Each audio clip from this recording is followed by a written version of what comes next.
Hello. नमस्कार जी। नमस्कार। और सज्जाराम बोल रहा हूँ। हाँ जी पहचान आपका। है एक आदमी। हाँ जी खूब बताओ। आपका वो लेक्चर सुना मैंने, बहुत इम्प्रेसिव था, बढ़िया था। जी जी जी। और सारी बातें बिल्कुल सही थी। मैं लेकिन एक कंफ्यूजन मुझे अभी भी हो रहा है, क्योंकि मैंने वो पढ़ानी है, घर पे ही पढ़ा रहता हूँ ना। तो वो मैं ये कह रहा था कि जो ठेका खेती होगी उसमें जमीन किसकी होगी? कि जमीन तो किसान की होगी, लेकिन वो किराए पे देगा नहीं, उसे उस पे एग्रीमेंट होगा नहीं। कंपनी एग्रीमेंट करेगी 1 साल से लेकर 9 साल तक के लिए। मतलब उसे क्या राइट होगा कंपनी को? कंपनी को राइट ये होगा कि वो अपनी मर्जी की फसल बुआएगी अपनी देख रेख में। नहीं, वो ठीक समझ गया मैं, लेकिन जब किसान की जमीन है वो तो कहेगा मैं तो अपनी खेती जैसे करूँ वैसे करूँ। नहीं नहीं नहीं नहीं, फिर उसका अधिकार खत्म हो जाएगा किसान का। कब? कंपनी ने मान लिया आपसे कांटेक्ट कर लिया। कॉन्ट्रैक्ट जो होता है सिविल, उसमें जो प्रोसीजर में कॉन्ट्रैक्ट एक वो होता है नहीं। वो हो गया, मान लिया वो तो मैंने। आप कंपनी हो, मैं किसान हूँ। हाँ। आप मुझसे कहोगे मैं आपकी जमीन 1 साल के लिए लेना चाह रहा हूँ, मैं आपसे वो करना चाह रहा हूँ एग्रीमेंट। ठीक। एग्रीमेंट भरा जाएगा हाँ। कि मैं 1 साल के लिए, 2 साल के लिए, 3 साल के लिए, जितना भी भरना है। हाँ। अब उसके बाद जो कंपनी कहेगी वो बीज डालना है, जो कंपनी कहेगी वो खाद देना है, जो कंपनी कहेगी उतना पानी लगाना है। हाँ, वो तो मैं समझ गया। ठीक है। हाँ। उसमें प्रावधान फिर ऐसे रखे हैं कि उसमें कंपनी जब चाहे किसान का शोषण कर सकती है। उसमें प्रावधान ऐसे रखे हैं इन्होंने, इसलिए इसका विरोध हो रहा है। वो भी ठीक है कि उसमें कंपनी को मॉनिटरिंग करने का अधिकार होगा। नहीं, मैं सिर्फ मेरा इतना सवाल है और सब मैं सब समझ रहा हूँ कि ये जो कानून आ रहा है ये लागू होगा, और लागू होने के बाद कॉर्पोरेट है एक, और एक है आगे फिर चल के बिचौलिया उचौली छोड़ के किसान है जिसके पास अब जमीन है। आप कह रहे हैं कि कॉर्पोरेट उसको ठेके पे देगा जमीन को, या कॉर्पोरेट जो है वो किसको देगा ठेके पे?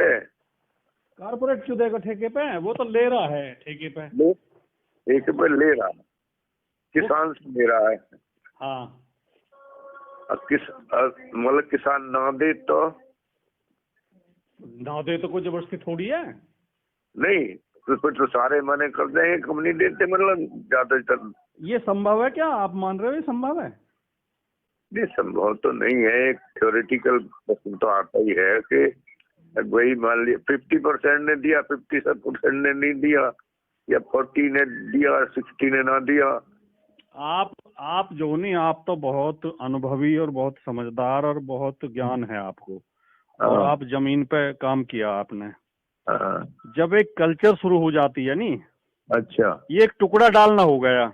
अच्छा। जियो ने जब अपने ये सिम लॉन्च करे तो फ्री में बांटे कि हम फ्री दे रहे हैं। बीएसएनएल ठप होगी, बीएसएनएल के लोगों ने सिम फेंक के जियो के ले लिए। फिर उसने पैसे बढ़ाने शुरू कर दिए। जैसे ही बीएसएनएल खत्म हुई, पैसे बढ़ाने शुरू कर दिए। पहले 99, फिर 199, अब 499 का उसका एक महीने का। ठीक है जी।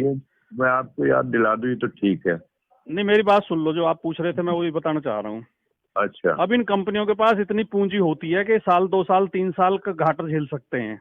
कोई दिक्कत, वो भविष्य देखते हैं। सड़क बना दी, पूरी जेपी ने बना दी, ग्रेटर नोएडा से आगरा तक की सड़क। अब उस पर कितने साल, 50 साल टोल वसूलेगा? 100 गुना वसूलेगा। जब शुरू में तो उसने पैसा लगाया ना, तो कहने में तो ऐसा लगता है कंपनी पैसा लगा के अपने पैसे से बना रही, तुम पे क्या जोर पड़ रहा है। लगता था ऐसा जैसे धर्मात्मा है, समाज सेवा के लिए आ रहे हैं। अगर इसी सड़क को गवर्नमेंट बनाती तो इन लोगों की लुटाई तो नहीं होती जो लोगों की लगातार लुटाई हो रही है।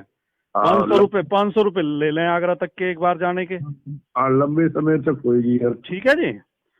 तो वो शुरू में आप एक गांव में आएंगे, गांव में कहेंगे भाई हम जो है, मान लिया किसान को आइडिया होता है, अब गांव में हमारे जैसे मेरे खेत जो 5000 रुपए बीघे पे उठे हुए हैं 1 साल के लिए। अब वो कहेगा भाई हम तो इतना रुपया देंगे आपको, मुझे मान लिया मिल लगे 10,000 रुपए। हाँ तो किसान कहाँ रुक जाएगा, फिर भाग भाग के देगा। हाँ देगा, ठीक है, क्यों जी, ठीक है ना। बिल्कुल ठीक अब है। वो साल 2 साल 3 साल उसे जो है ठीक रेट दे देगा, हाँ और फिर कहेगा भाई अब तो ये रेट, अब तो इसमें मंदी आ गई, हम तो इस रेट में लेंगे। वो शर्तें जो है तो समझ रहा हूँ सारी बातें। एक बात और सुन लो आप, जो एक मैं आपको एक उदाहरण सुनाता हूँ। फुर्सत में तो हो, वैसे तो कोई दिक्कत तो नहीं बात करने में? कोई भी दिक्कत नहीं। एक मैंने उसमें पढ़ा था, एक वो है अर्थशास्त्री है, वो धीरेंद्र करके, धीरेंद्र क्या नाम पूरा उसका, उसके लेख आते हैं, रेगुलर लिखता हूँ दैनिक जागरण में। अच्छा। एक बार उसने लिखा कि ये जो रियल एस्टेट जो होता है, ये किस तरह काम करता है। हाँ ये जो प्लॉट और बिल्डिंग जो बना हुए हैं, हाँ उसने कहा एक आदमी सूट बूट पहन कर, हाथ में सूटकेस लेके गांव में आया। हाँ उसने गांव वालों से कहा जी कुछ बिल्ली खरीदनी है।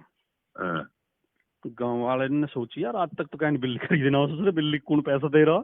हाँ तो निकल जी बिल्ली को तुम क्या खरीदोगे? नहीं हमें खरीदनी है, जरूरत है, हम 100 रुपए बिल्ली लेंगे।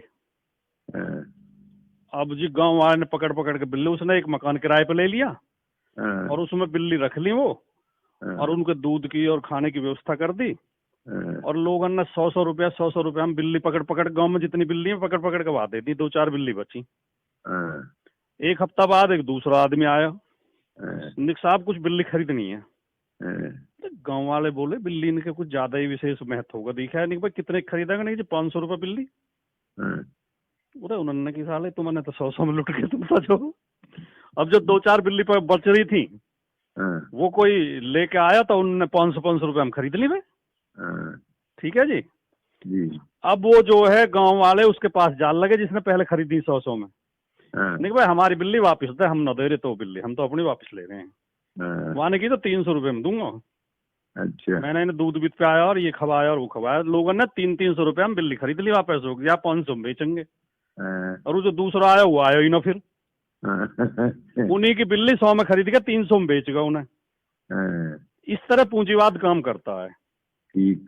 ये यही करेंगे कि पहले जो थोड़ा महंगा खरीद लेंगे, हाँ और फिर इसमें जो प्रावधान है नहीं, हाँ जैसे खेती मतलब उस पर लेगा ना, वो किराए पर लेगा, तो पहले ये बताएगा कि हमें जो फसल बुआनी है हम उसे उस रेट में खरीदेंगे।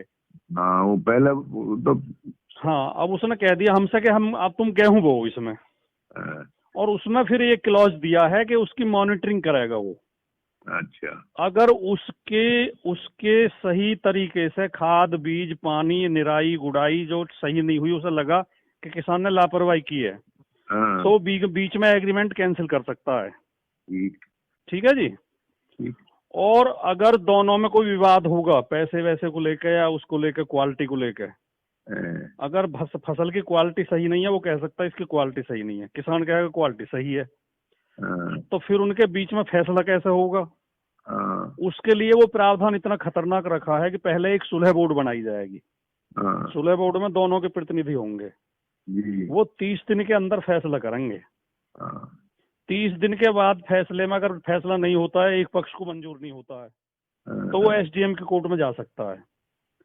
फिर 30 दिन का समय एसडीएम को दिया है, हाँ, और उसमें ये भी लिखा है कि अगर एसडीएम के कोर्ट में सीधे चली जाएगी पार्टी, तो एसडीएम फिर ये पूछेगा कि तुमने सुलह बोर्ड में नहीं गए तुम? वो कहेगा जी हमने तो बनाया नहीं है। तो एसडीएम पहले सुलह बोर्ड का गठन करेगा और 30 दिन का समय उन्हें देगा जी। ठीक है जी। फिर 30 दिन के अंदर एसडीएम फैसला सुनाएगा अपना। 30 और 30 60 दिन हो गए, 2 महीने हो गए। 2 महीने हो गए। फिर उसको एक जो पार्टी असंतुष्ट होगी उसको 30 दिन का समय अपील के लिए दिया जाएगा। 30 दिन के अंदर वो अपील कर सकता है। 3 महीने हो गए। अपीलीट कोर्ट होगी, एडीएम या डीएम जिसे डिप्यूट करे। फिर 30 दिन का समय उसे दिया गया, तो 4 महीने का टाइम पूरा है डिस्प्यूट के लिए। अच्छा। अब कौन किसान अपनी फसल खेत में छोड़कर 4 महीने उलझेगा उसमें, ये बताओ।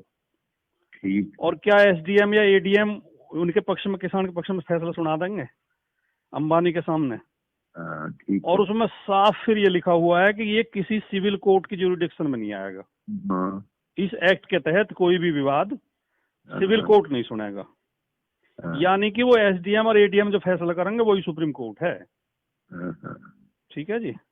ठीक है। तो वो क्या करेंगे, मान लिया हमसे गेहूं बुआ दिए उन्होंने, या कोई भी फसल आलू बुआ दिए, अब व्यापारी को लगा, व्यापारी तो बाजार पे पूरी नजर रखता है, व्यापारी को लगा कि इस बार तो आलू डाउन जाएगा, तो वो बीच में कोई बहाना लगा के कि तुमने खाद पूरी नहीं डाली, मैं तो कैंसिल कर रहा हूँ अपना वो जो, ठीक है जी। अब उसने जो किसान को एडवांस दे रखा है उसकी वसूली के लिए वो कोर्ट में डाल देगा, किसान की फसल भी बेचारे की रहेगी। अब उसके पैसे कहाँ से दे किसान? तो उसमें लिखा हुआ है कि इसकी रिकवरी जो है लैंड रेवेन्यू की भांति की जाएगी, एज लैंड रेवेन्यू। और लैंड रेवेन्यू में ये प्रावधान है कि अगर भू राजस्व किसी बकाया है तो अमीन उसे बंद कर सकता है उसमें हवालात में 14 दिन के लिए, और तहसीलदार उसकी जमीन को कुर्क करके नीलाम कर सकता है। ठीक। एक इसमें ये भी दिया प्रावधान कि वो कंपनी जो है उस फसल पे लोन ले सकती है बैंक से। तो उसमें लिखा है कि जमीन पे लोन नहीं लिया जाएगा, फसल पे लिया जाएगा, जिसे बीजेपी वाले प्रचार कर रहे हैं। लेकिन खतौनी में तो किसान की में चढ़ेगा वो है जी। और मान लिया बीच में कंपनी भाग गई, तो जब तक खतौनी में सुनी हटेगा किसान तो ना अपनी जमीन बेच सकता ना उसको कोई और कुछ कर सकता, तो मजबूरी में उस किसान को चुकाना पड़ेगा वो। तो ये है। मैं ये तो मैं समझ रहा हूँ। और अब इसमें इतनी खबरें आ गई हैं, ये तो मोदी ने बड़ा एहसान करा इस देश में, मैं बताऊँ आपको। ये जो अड़ रहा हो ना जितना, उतनी लोगों में जागरूकता फैल रही है। लोग नई नई खबरें, जो अच्छे पत्रकार लगे हुए हैं, जनवादी पत्रकार, वो नई नई खबरें निकाल के ला रहे हैं। हाँ, बहुत सारे ला रहे हैं। तो ये तो इसके गले को पड़ गया, नहीं तो ये जो पता नहीं इस देश को कहाँ ले जाता, ये तो इस पे ही घिर लेगा अभी। अब कई खबरें इस टाइप की आई हैं कि अडानी ने जो है 2016 में जमीन खरीद ली थी पानीपत में 100 एकड़। ना वो तुम्हें पता, गोदाम बना रहे हैं। और इस बिल के लागू होने से 28 दिन पहले उसने वो लाइसेंस लिया है गोदाम के लिए, उसके लिए रेलवे लाइन बिछाई जा रही है। यानी पूरी तरह खेती को इनके हाथ में देने की वो है प्लानिंग। इसलिए जो ये खतरनाक है जी, खतरनाक। और ये मुकेश अंबानी ने अभी 2 साल पहले एक चैम्बर ऑफ कॉमर्स में स्पीच दी थी इसने। तो इसने वहाँ स्पष्ट कहा था कि हम इसमें मेडिकेयर में और उसमें अनाज उत्पादन के क्षेत्र में हमारी कंपनी आना चाह रही है। अच्छा। तो उनकी इच्छा है, उनकी जो आकाओं की, मोदी जी उनके लिए रास्ता साफ कर रहे हैं। किसान को तो इसमें कोई भी लाभ नहीं है। ये जो कह रहे हैं कि हमने किसान को छूट दे दी, आप एक बात समझो कि जैसे गांव में लोग पहले महाजन से लोन लिए करे, तो वो उन्हें लूटे 30% पे 40% पे लोन दिए करे। तो सरकार ने बैंक बनाए और ब्याज पे पैसे देने को गैर कानूनी घोषित कर दिया नहीं? कर दिया कि कोई भी आदमी किसी को वैसे बिना रजिस्टर्ड कराए कंपनी रजिस्टर्ड करानी पड़ेगी, और उसमें एक लिमिट होगी कि इससे ज्यादा लोन नहीं ले सकते, ब्याज नहीं ले सकते। अब मान लो उस कानून को खत्म करके न्यू कहते हम तो गरीब लोगों को आजादी दे रहे हैं, वो कहीं से भी लोन लो, जाके किसी से भी, रजिस्टर्ड कंपनी की क्या जरूरत है, क्यों नहीं? बिल्कुल। लेकिन अगर गंभीरता से सोचोगे तो वो तो पुराने वाह में ही चले जाएंगे, बर्बादी के वाह में ही। कोई पैसा वाला क्यों उन्हें कम ब्याज पे लोन देगा? तो ये जो ढिंडोरा पीट रहे हैं, हमने तो किसान को आजादी दे दी। ये पूंजीपति इतने पागल हैं कि महंगे दाम पे खरीद लेंगे। इसलिए किसान कह रहे हैं कि उसका जो MSP का वो बताओ, कानून बनाओ और खरीदने की गारंटी। हाँ जी। तो ये है जी, ये तो जो है, मैंने तो बहुत गंभीरता से इसे पढ़ा भी है, समझा भी है। मैं तो बहुत, जब किसी विषय पर मैं बहुत गहरी नजर रखता हूँ, फिर उसे समझने बिना मैं बोलता नहीं कभी भी। बहुत बढ़िया था आपने, बहुत अच्छा है। मुझे थोड़ा कंफ्यूजन था इसके लिए, भाई जमीन किसकी रहेगी? नहीं, जमीन तो सैद्धांतिक तौर पे तो कानूनन तो रहेगी किसान की, लेकिन धीरे धीरे छिन जाएगी वो, फिर परिस्थितियां ऐसी पैदा हो जाएंगी। दूसरी बात यूं है कि वो आपने एक कहावत सुनी है कि वो जो है एक सर्कस में जब ये लागू हुआ ना, जैसे ये लड़ती रहती है मेनका गांधी, एक भाई जीवों पे वो नहीं होना चाहिए, अत्याचार नहीं होना चाहिए। ये अब ये बंद हो गए ना, सर्कस वर्कस में शेर नहीं नचा सकते अब, शेर हाथी कुछ नहीं कर सकते, या मदारी भी खेल दिखाई कराए तो वो भी। तो एक सर्कस वाले ने जो उसके शेर थे वो ले जाके जंगल में छोड़ दिए। तो वे शेर जो है धीरे धीरे भूखे मर गए और कुत्ते खा गए उन्हें, कुत्ते लिपट लिपट गए, क्योंकि वो शिकार करना भूल गए थे। भूल गए उन्हें बना बनाया मांस मिलाया, तो उन पे ना तो शिकार हुआ है ना तो वे भाग सके शिकार के पीछे।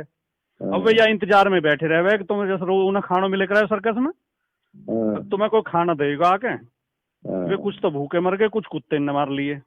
तो जब किसान को हराम पच जाएगा कि साल में नगद पैसा मिल रहा है, तो धीरे धीरे किसान नकारा हो जाएंगे और वो जो खेती तो चली जाएगी, फिर उनके खेत तो चले ही जाएंगे।